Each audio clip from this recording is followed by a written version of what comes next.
माघ पूर्णिमा व्रत की आपको हार्दिक शुभकामनाएं। आइए जानते हैं कब करना है पूर्णमासी सत्यनारायण भगवान का व्रत। पूजा का शुभ मुहूर्त, उपाय, नियम, संपूर्ण जानकारी अपनी इस छोटी सी वीडियो में। तो आइए जानते हैं ये व्रत कब करना है। वीडियो मैंने पहले ही आपको बता दी है बनाकर, ताकि आपकी ये वीडियो पूर्ण रूप से काम आ सके। जैसा कि आप सभी जानते हैं, इस पूर्णमासी को अगर नया व्रत शुरू करना चाहते हैं तो कर सकते हैं। इससे भी अनंत गुना आपको लाभ मिलेगा। अगर पूर्णमासी का व्रत किसी भी आप कामना से या निष्काम भाव से करते हैं तो आपको लाभ अनंत गुना होता है। तो नया व्रत आप पूर्णमासी का व्रत शुरू कर सकते हैं। पूर्णिमा व्रत माता लक्ष्मी, चंद्र देवता, महादेव और सत्यनारायण भगवान को समर्पित है। पूर्णमासी यानी कि माघी पूर्णिमा के दिन पुष्य नक्षत्र योग का निर्माण हो रहा है, क्योंकि पुष्य नक्षत्र 27 नक्षत्रों में सबसे उत्तम नक्षत्र माना जाता है। पुष्य नक्षत्र में किया गया कोई भी सत्कर्म, कोई खरीदारी सदा सर्वदा बहुत अधिक फलदायी होती है।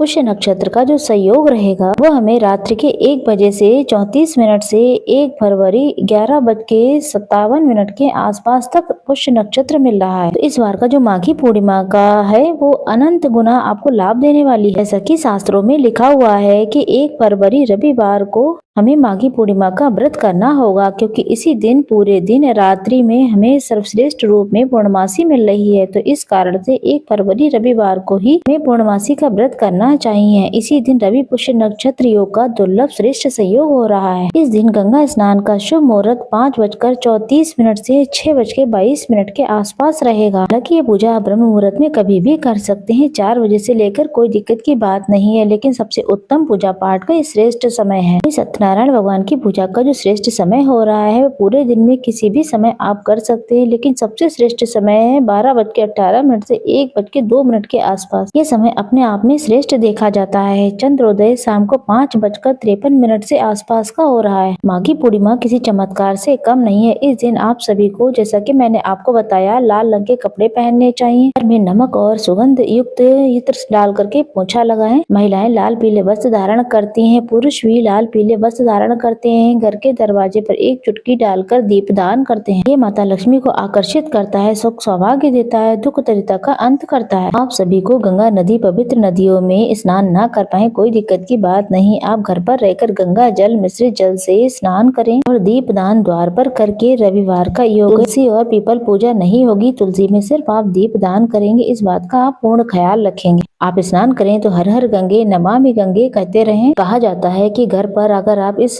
मंत्र का जप करते हैं स्नान करते समय, तो वह पवित्र नदी स्नान के समान माना जाता है। चलते फिरते अगर घर में ही रहकर भगवान का नाम जाप करते हैं तो वह स्वर्ग के समान हो जाता है। हल्दी युक्त दीपक घर के दरवाजे पर रसोई में जरूर से लगाएं। घर की रसोई में खीर जरूर बनाएं। चावल, मिश्री और दूध की खीर बनाएं और सभी लोग पूजन पाठन करें। तुलसी पत्र एक दिन पहले ही तोड़कर रख लें। आप पूर्णिमा रविवार के दिन तुलसी पत्र नहीं तोड़ा जाता है। घर पर आप सभी माता लक्ष्मी को हल्दी कुमकुम का तिलक लगाएं, दीपक लगाएं, वस्त्र समर्पित करें। श्री नारायण के समक्ष आप सभी लोग शंख में कच्चा दूध भर के उन्हें स्नान कराएं और भगवान सत्यनारायण की कथा सुने। और पंडित जी से करवा सकते हैं तो पंडित जी से करवाएं। माघ महीने के जो नियम लय है उसका उद्यापन भी इसी दिन किया जाएगा। खीर का भोग तुलसी पत्र रखकर किया जाता है। माता लक्ष्मी को भोग लगाएं। भोग लगाने के बाद एक हिस्सा आप लोग ग्रहण कर ले। अगर आप व्रत करते हैं तो रात्रि को ग्रहण करें। चंद्र देवता की पूजा करने के बाद घर के सदस्य जो भी व्रत नहीं करें उन्हें तत्काल ही आधे घंटे के बाद ही प्रसाद को ग्रहण कर लेना चाहिए।